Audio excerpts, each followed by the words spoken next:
Hello guys, review of the movie Matka starring Varun Tej, Meenakshi Chaudhary, directed by Karuna Kumar. Movie చూశాక నా opinion చెప్పాలంటే అస్సలు నచ్చలేదు భయ్య. యాక్షన్ సీన్స్ కానీ డ్రామా బిల్డింగ్ కానీ అస్సలు వర్కౌట్ అవ్వలేదు. గైస్, మన ఛానల్కి కొత్తగా వచ్చుంటే ఛానల్లో ఉన్న కంటెంట్ని చూసి మీకు నచ్చితే తప్పకుండా సబ్స్క్రైబ్ చేసేయండి.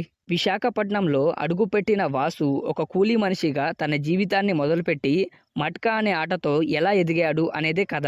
ఒక poor man step by step ఎదుగుతూ తనకు ఎదురయ్యే ప్రతి స్ట్రగిల్ ని ఫేస్ చేస్తూ రిచ్ మ్యాన్ గా ఎదిగితే ఆడియన్స్ కూడా యాక్సెప్ట్ చేస్తారు, ఆ క్యారెక్టర్ ని ఓన్ చేసుకుంటారు. అదేం లేకుండా ఒకటి అర సీన్స్ చూపించి ఈయనే రిచెస్ట్ మ్యాన్ అనుకోండి అంటే కుదరదు కదా.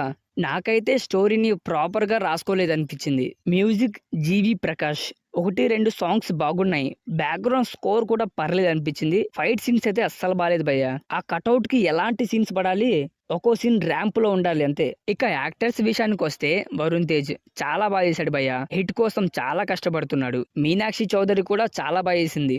సినిమాలో ఆర్ట్ డిజైనింగ్ ఎక్సలెంట్ గా ఉంటుంది. ఇప్పుడు డైరెక్టర్ 80s లో 90s లో విశాఖపట్నం ఎలా ఉండేది అని చూపించారా లేక బయోపిక్ తీసారా? ఓవరాల్ గా సినిమా డిసప్పాయింట్ చేసింది. So guys, that's the review. My review మీకు నచ్చినట్టయితే ఒక లైక్ కొట్టేయండి, సబ్స్క్రైబ్ చేసేయండి.